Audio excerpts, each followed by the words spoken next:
بسم اللہ الرحمن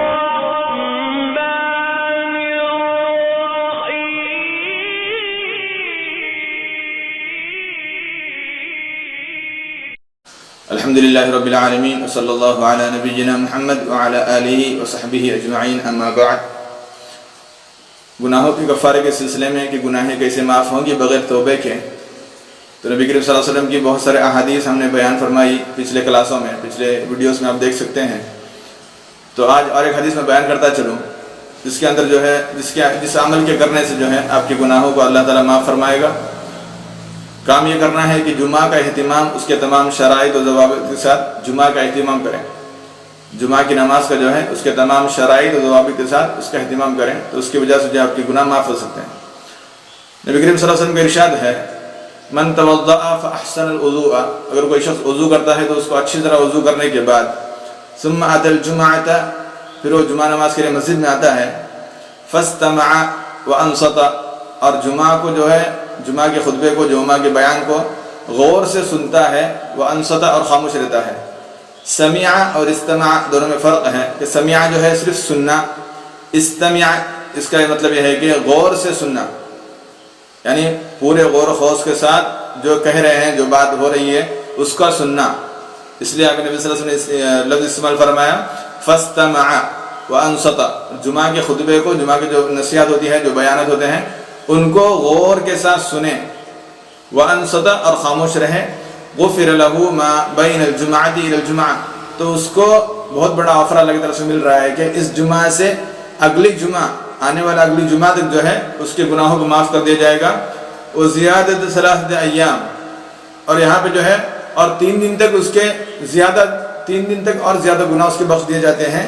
ومن مس الحصى فقد لغى، اور کوئی کنکریوں سے کھیلتا ہے تو اس نے جو ہے لغو کا کام کیا، اس نے کھیل کود کا کام کیا۔ ابو داؤد کی حدیث ہے۔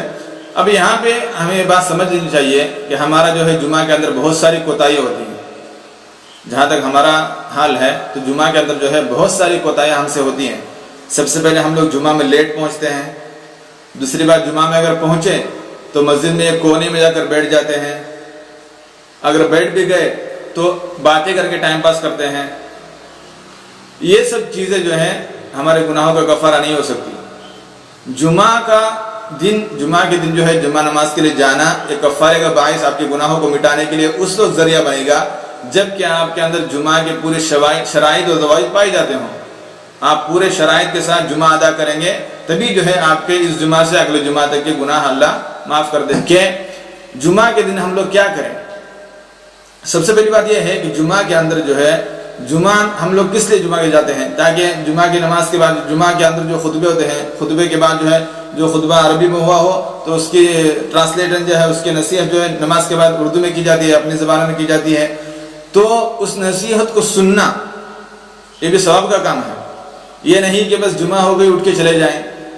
اور دوسری بات یہ ہے کہ جمعہ نماز کے دوران یا جمعہ خطبے کے دوران جو ہے کوئی لغو کا کام، کوئی لہو کا کام نہ ہو۔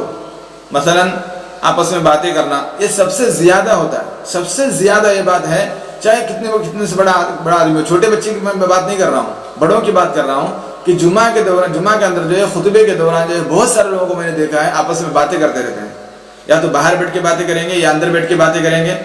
مثلا ان کا کام یہ ہے کہ بس باتیں کرنا، جیسے خطبہ ختم ہو جائے نماز کے لیے ٹھہر جاتے ہیں۔ خطبے کے اندر کیا ہوا، کیا خطبے کے اندر بیان فرمایا، خطبے کی جو شرائط کیا ہیں، ان سے ان کا کچھ تعلق نہیں ہے۔ بس ان کا کام یہ ہے کہ آپس میں جتنی بھی جو باہر باتیں ہوتی تھی وہی باتیں اندر آ کے بس خطبہ ختم ہونے تک باتیں کرتے رہنا۔ یہ خطبے کا مقصد ہرگز نہیں ہے، یہ ایک مسلمان کی نشانی نہیں ہے، ایک مومن کی علامت نہیں ہے۔ مومن کی علامت کیا ہے کہ نبی صلی اللہ علیہ وسلم نے فرمایا، اگر وہ آدمی وضو کرتا ہے، وضو کر کے جمعہ کے لیے مسجد میں آتا ہے، اس کے بعد فاستمع وانصت، یعنی جمعہ کے اندر جو ہے جو کچھ کہا جاتا ہے اس کو غور سے سنتا ہے، وانصت اور بالکل خاموش رہتا ہے، کسی قسم کی باتیں نہ کرنا، کسی قسم کا کوئی کام نہ کرنا، بس جمعہ کا خطبہ سننا اور خاموش بیٹھے رہنا۔ یہاں تک کہ جمعہ کے خطبے کے دوران تسبیح بھی نہیں آپ پڑھ سکتے، حالانکہ تسبیح ورنہ اچھا کام ہے، وہ بھی نہیں آپ پڑھ سکتے۔ کیوں؟ کیونکہ آپ کو خطبے کے اندر غور سے سننا ہے، خطبہ آپ کو غور سے سننا ہے۔ کچھ لوگ ہیں جیسے آپ نبی کریم صلی اللہ علیہ وسلم نے فرمایا، اگر کسی نے کنکریوں سے کھیلا تو کیا ہوگا؟ اس نے لغو کا کام کیا۔ نبی کریم صلی اللہ علیہ وسلم زمانے میں کیا تھے کہ زمین پر کنکریاں بچھا دی جاتی تھی، اس پر بیٹھے جاتا تھا۔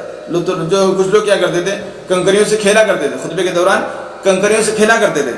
تو آپ صلی اللہ علیہ وسلم نے کیا فرمایا؟ اگر کوئی کنکریوں سے کھیلتا ہے تو اس نے لغو کا کام کیا، مطلب اس نے غلط کام کیا۔